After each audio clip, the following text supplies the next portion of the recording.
heestaan ku tuuraya xabadda heestaan ku tuuraya waxa weeyaan quruumihii naga horreeyey oo u qaaday ardayda iskuulaadka quruumihii naga horreeye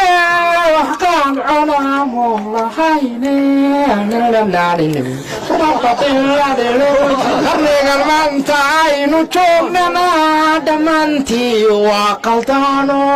qaabwada raadiya rambambarinim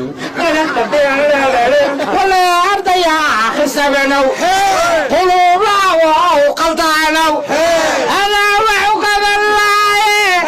quluubalisqoomane quruumaha kale kudayo quruumaha kale qabyoobo waa qoxooto qaaqbaa laga taagayahay